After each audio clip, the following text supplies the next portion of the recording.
Tarzan is a classic hero and a staple of fiction. At various times, the story has been told about the boy who got left behind in the jungle and lived the animals to become the grown man Tarzan, who is capable of great feats in the jungle that no ordinary man could envision. However, in The Legend of Tarzan, directed by David Yates, the story is flipped on its head. We meet a Tarzan who has adjusted to civilized life in London, and we are presented with the idea of a Tarzan in retirement. David Yates tells the story of a man named John Clayton, played by Alexander Skarsgård, who was left behind his life as Tarzan and has been asked by Belgian King Leopold to return to Africa to see what he's done to improve the country. Of course, reluctant Clayton doesn't want to, not until George Washington Williams, played by Samuel L. Jackson, asks Clayton to reconsider as he wishes to go and make sure Leopold isn't setting up a global slavery in the nation. This prompts Clayton into action, alongside his wife Jane, played by Margaret Robbie, who he reluctantly allows to come with him. When they all arrive in Africa, they find things are in trouble when Rom, played by Christopher Waltz, attacks the village they're at and kidnaps them. Clayton and Williams escape, but without Jane. So the film dives into an adventure in which Clayton must re-become Tarzan, save Jane, and stop Rom from carrying out his plan.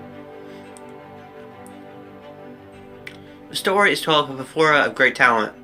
Not all the cast still feels well cast. The role of Tarzan, for one, played by Skarsgård, isn't particularly well cast. Skarsgård is fine in the role, but he isn't great either. He doesn't really capture an energy to the character we'd think would be present in a character like Tarzan. I think the actor would better suited to more of a supporting role, as what I could see from his acting range, he just doesn't seem like leading man material, at least not yet.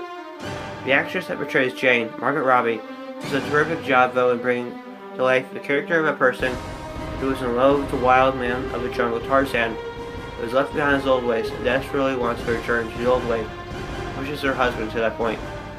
Robbie possesses a great charisma to her, and that comes across well during the film.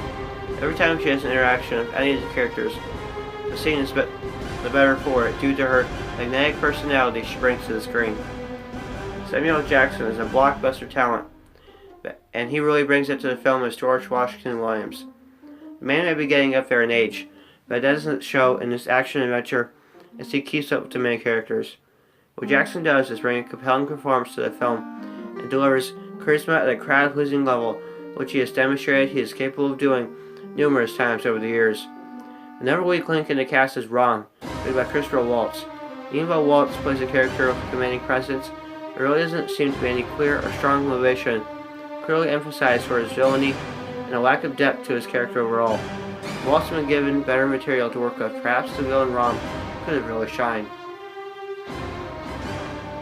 Escapism is a major theme present during the story.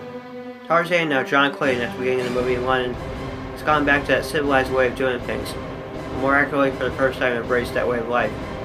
On the other hand, these huge stakes, matters such as slavery at stake, and a king looking to make a boatload of money off of a mining operation in Africa, force characters to return to the jungle and to adventure.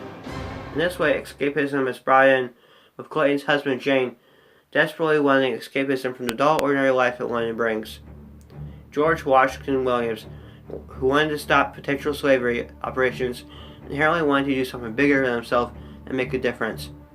Clayton, though reluctant to return to the jungle, believed deep inside wanted to return to escape from the ordinary life he had established for himself and rediscover his true purpose. The film does have some pitfalls as well, besides a couple of lacking performances and a lack of character development that really hurt the overall execution.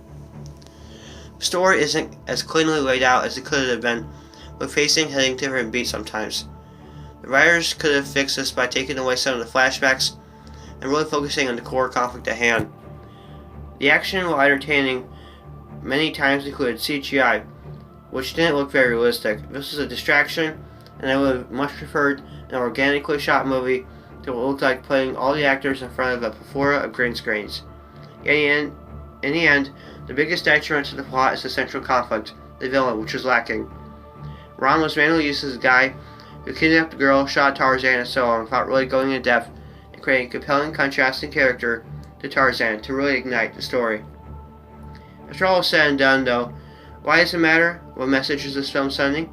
Do the interactions between the characters do anything to bring them, especially to life, to millions of viewers across the world? The Legend of Tarzan is thoroughly convoluted at times.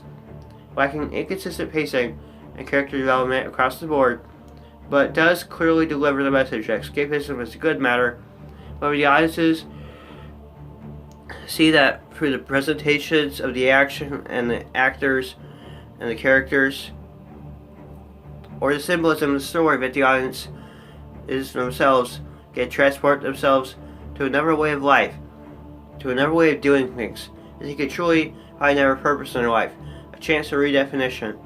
I think at the core development of the characters and the interactions that inspire throughout the film sometimes worked and other times didn't.